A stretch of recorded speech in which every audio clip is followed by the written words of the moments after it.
good to be here. Thank you. It's true, I support a lot of organizations, but I try to consider myself an independent one.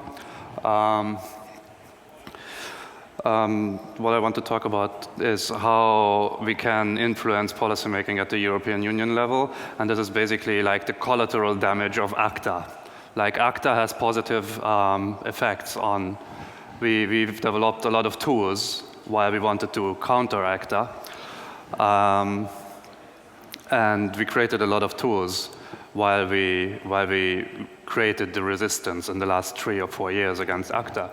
And I want to show you some of the tools, 5 in fact, that we have developed in this toolbox in the last 3 or 4 years, and how you can use those tools to really subversively influence policymaking at the European Union level. So European Union has one beautiful motto, which I think is really one of the biggest strengths of ours. It's the united in diversity.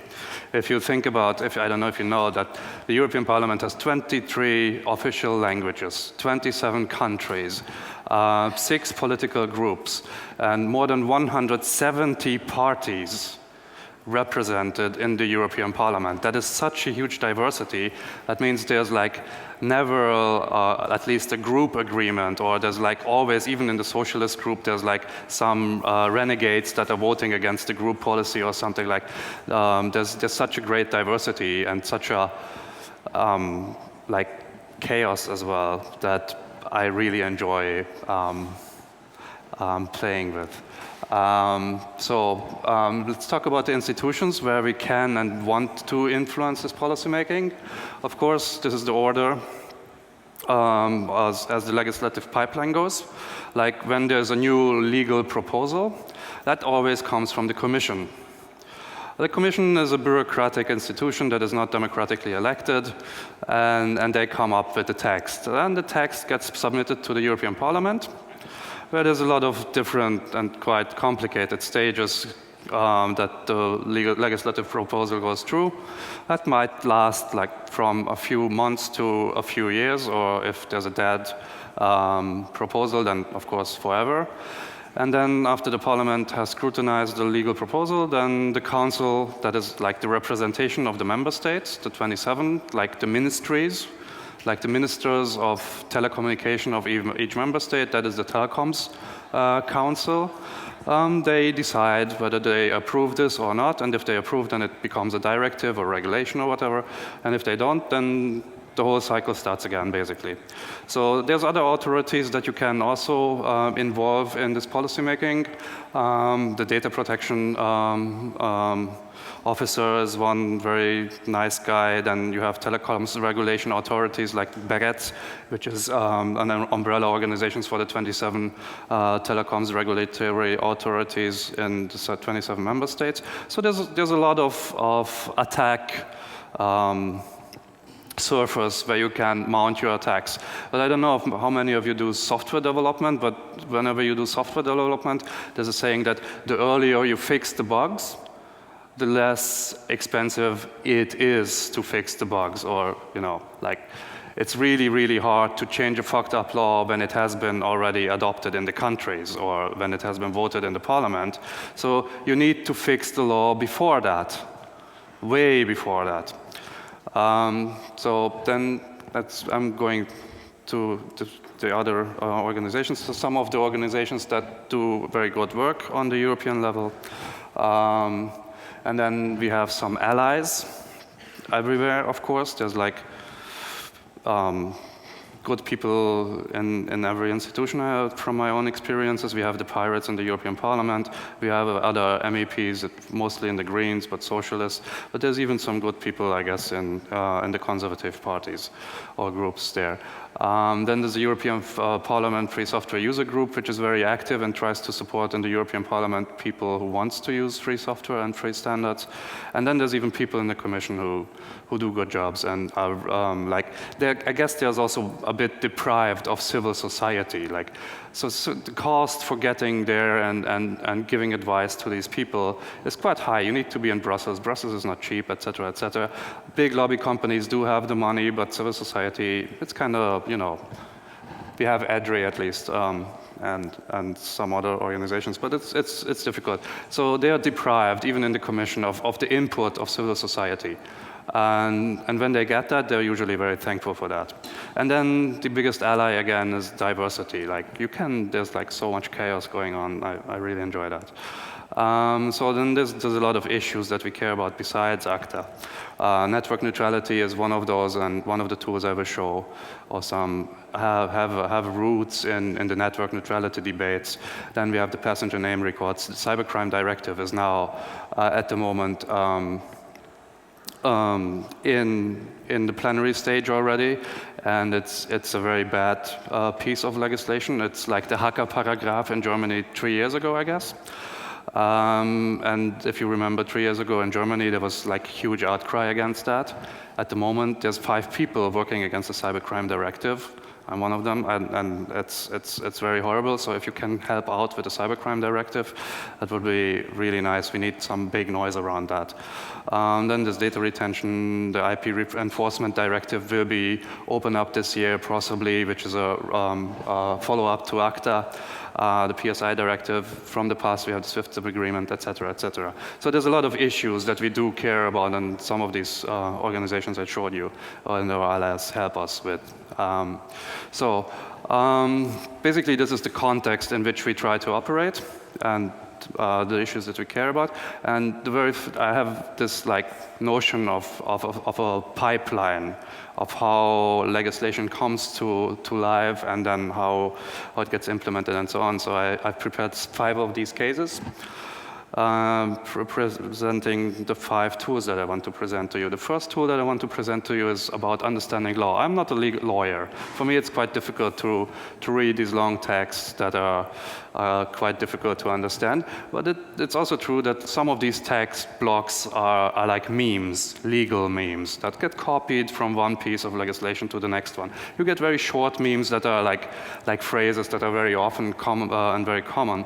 But then you have also longer phrases which are quite interesting, like the European Interoperability Framework was co-authored by the Business Software Alliance, which has been found by similar tools, but this was done manually by hand by the Free Software Foundation Europe.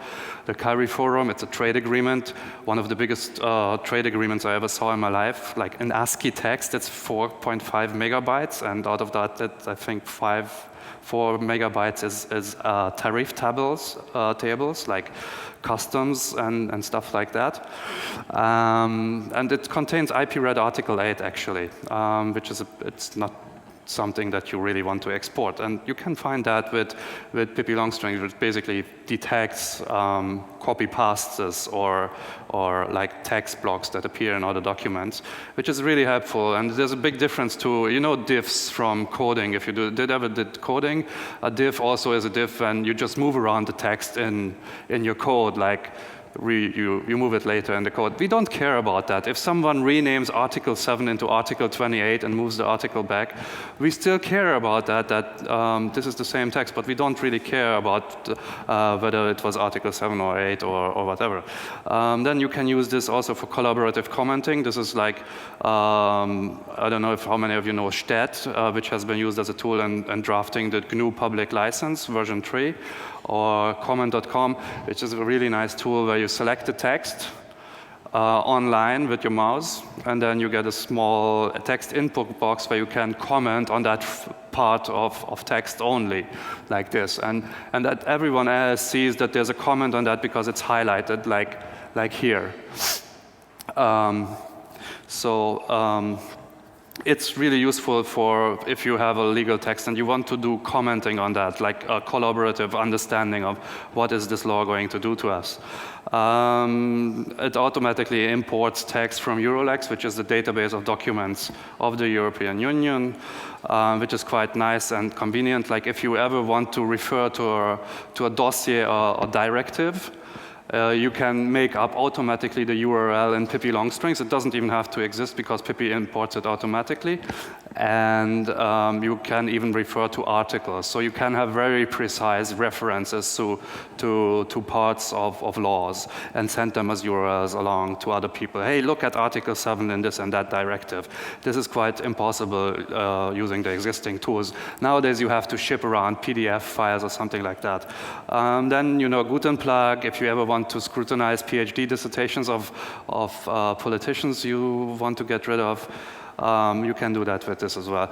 Basically, with Pippi Longstrings, you have a reference document that you want to analyze, and you have a bunch of other documents that you want to analyze against.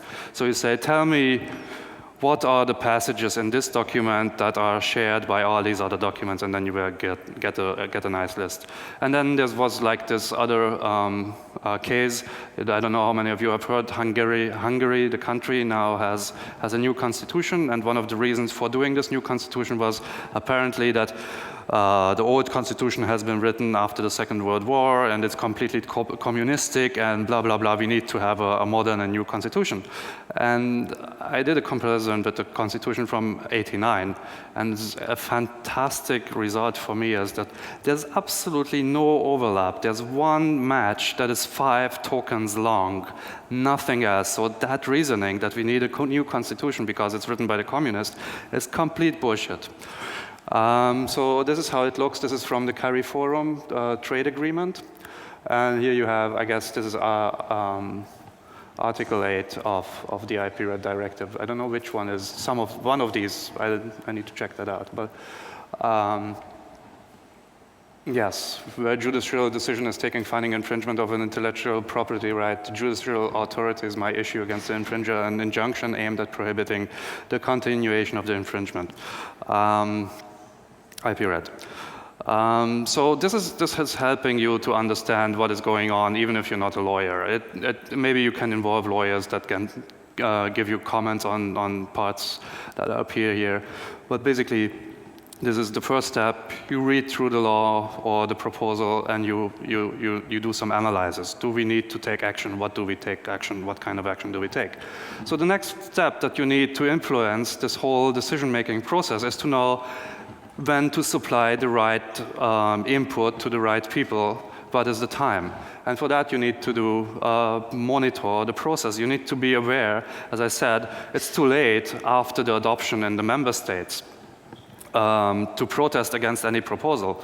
You need to do this in the amendment stage, where you can still patch the law. You fix the bugs earlier on.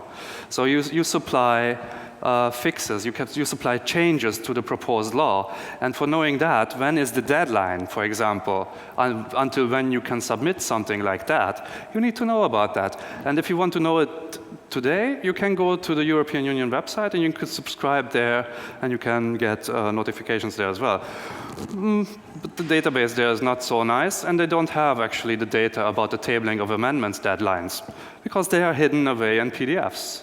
And you need to check the PDFs on a daily basis whether they have been updated. And there are like 20-something committees. So that means if you're interested in any dossier, you need to download 20-something PDFs and read through them whether something has changed in that. What a hassle. So how do you know when the tabling deadline is? You come to ParTrack. Because we have more databases, we scrape them from the internet, from PDFs, etc., from the official sources. And you have better data. We have actually people inside the European Parliament are thanking me for this service. I'm pretty amazed by that. So basically, it allows you to see what is the process coming up with each legal dossier that I care about. Or even you can monitor what new dossiers are introduced in the Parliament on a daily basis. Like there's not very many. Like I think on a weekly basis, you have like 3 dossiers a day. But most of them are not important or uninteresting for my value system that I try to protect. Automatically linking to documents in Pippi Longstrings. So whenever you have a dossier in ParTrack, you can go over to Pippi Longstrings and see the text and do the commenting over there. We have very interesting data, for example, on the members of Parliament. You have that also available, of course, on the public source on the European Parliament website. What they don't do is they don't have change logs, like, was this guy, what was he doing before? Like, he's working here for 4 years, but he's not been in this position for 4 years. There's a lot of shuffling around going on. Like, for example, assistants, you know, secretaries or people helping the members of parliament. There's a churn of 15 to 20 secretaries or assistants going in and out on a daily basis in the parliament. They're being accredited or not. So there's a huge number of people going in and out as being employed in the parliament.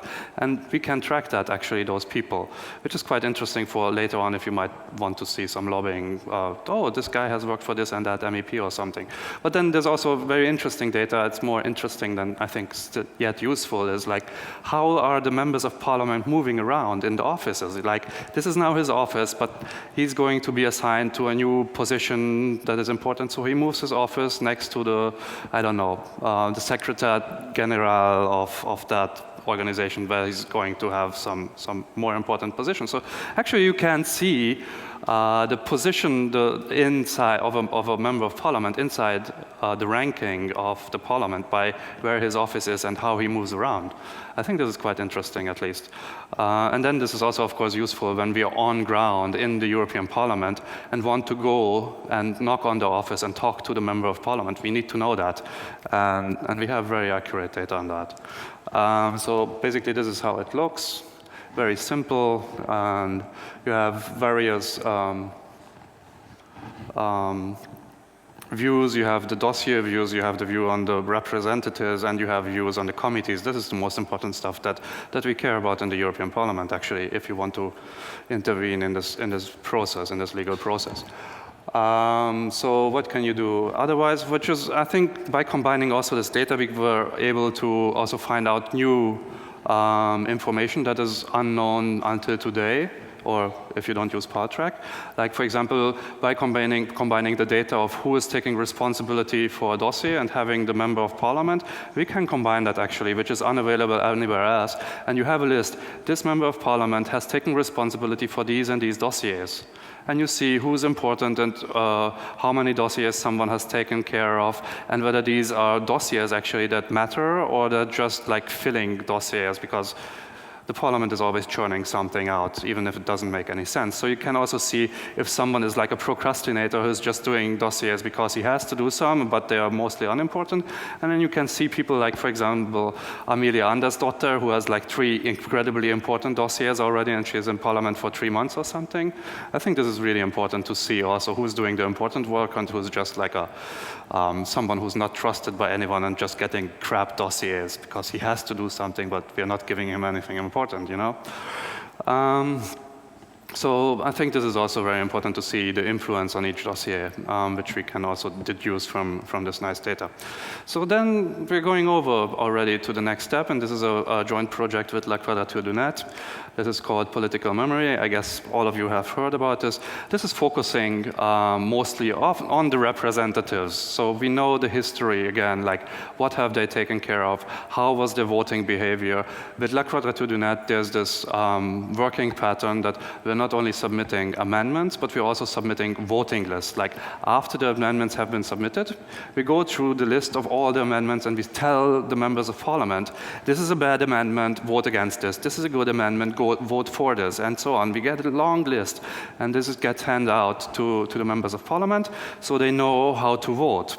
This is an incredibly important service. This is what they get from lobbyists, actually. This is the right data at the right time and the right place. You don't need anything else, just here, press yes. They don't care about anything else, really. So this is such a list which gets handed out to the members of parliament, and after they voted, we can compare, have they really voted like we recommended to them? And by doing that, we can set up a list of who's on our side, who's voting like we recommended, and who's not voting like we recommended, you know? So we see who are our allies and who are our enemies, who we need to focus on, who is a lost cause, you know? So this is actually very important. And also, like, having a memory of all these bad votes, that is the case of Jeremy likes to call it increasing the political cost of fucking with our rights. I'm not putting the fucking Bill of Rights on the slide, but now it's on camera. So this is very important also for campaigning. There's integration with the PyPhone, which is basically when we know that who are the influential people in a dossier, there's always campaigns to call them. And there's now this new tool called PyPhone, which is basically you give your phone number, you get a call from PyPhone, so you don't have to pay anything, and you get connected to one of the influential members of parliament, and you can give him a call, and you get a briefing before that on the phone, and you can call them. And this is very important for campaigning. And then, of course, when the elections come, we have this memory of, is this guy that you have to vote for actually someone who represents the values that I stand for, or hopefully you as well.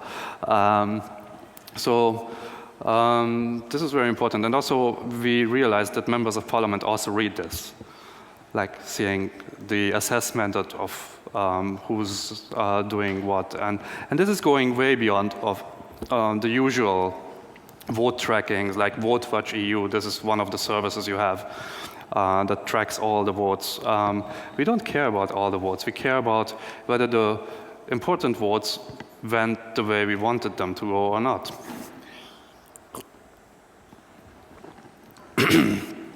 Sorry.